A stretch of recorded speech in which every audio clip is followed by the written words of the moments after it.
Bonjour et bienvenue dans cette nouvelle vidéo de Draw My Economy. Aujourd'hui, nous allons voir les 5 villes du Grand Paris dans lesquelles vous devez investir.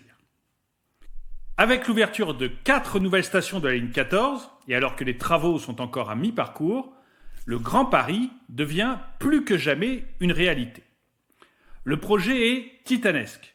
Il prévoit la création de 200 km de lignes de métro automatiques. C'est le double du réseau existant.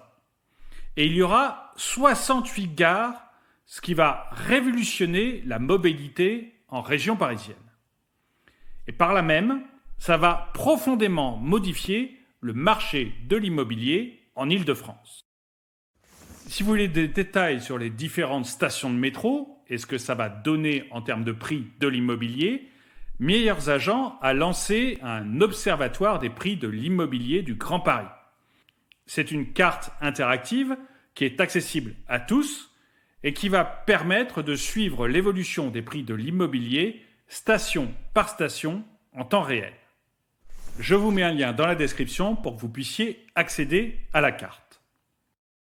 Alors, l'inauguration des lignes 15, 16, 17, 18 et la prolongation de la ligne 14 vont s'étaler jusqu'à 2030 au minimum. Mais il y a déjà un impact qui est assez fort sur les prix de l'immobilier dans les villes concernées, et particulièrement autour des futures stations.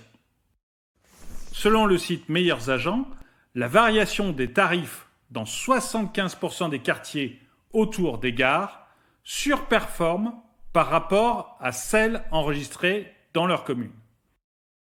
Ces quartiers ont en effet augmenté de 25% en moyenne en 5 ans, contre 19% dans le reste de leur ville.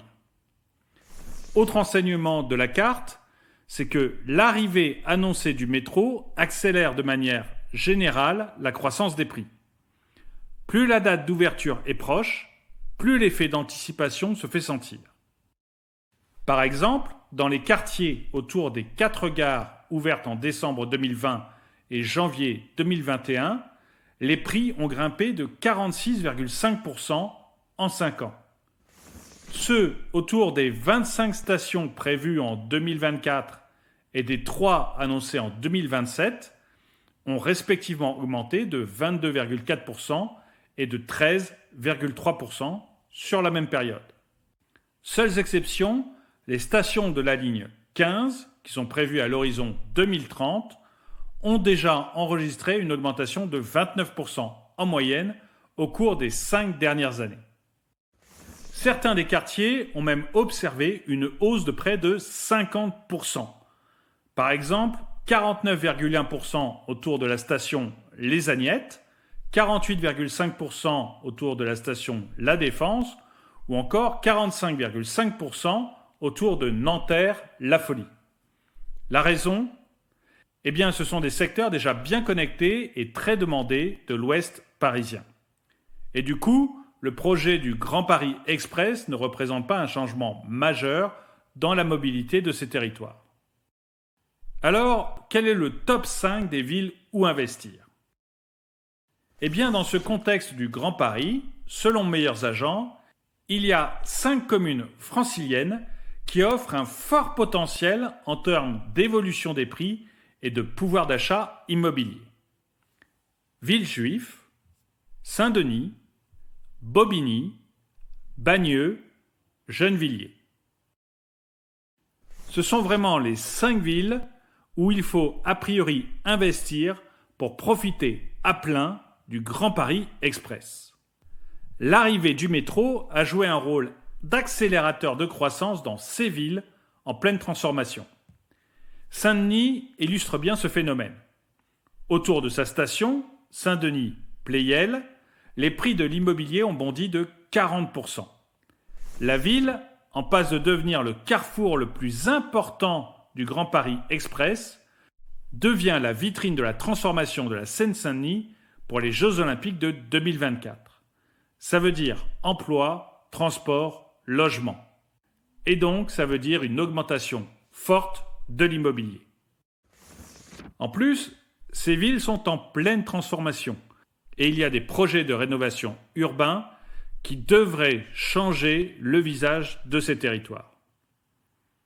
Par exemple, Villejuif a un projet d'aménagement campus Grand Parc. 150 000 m² de locaux tertiaires, 3 300 logements. Et Saint-Denis devrait être un véritable hub du Grand Paris, où les lignes 14, 15, 16 et 17 devraient faire leur arrivée, pour la plupart, d'ici 3 ans. Du coup, le quartier autour de la future gare Saint-Denis-Pleyel apparaît aux premières loges pour profiter des projets de construction liés à l'organisation des Jeux Olympiques 2024.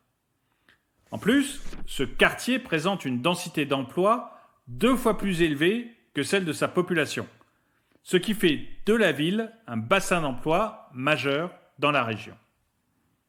Alors, à votre avis, faut-il investir dans la région parisienne ? Faut-il investir près de ces nouvelles lignes de métro ? Dites-le moi dans les commentaires. Merci d'avoir regardé cette vidéo, mettez-lui un pouce vers le haut, commentez-la, partagez-la. Merci à tous ceux qui m'aident sur Tipeee et je vous dis à très bientôt.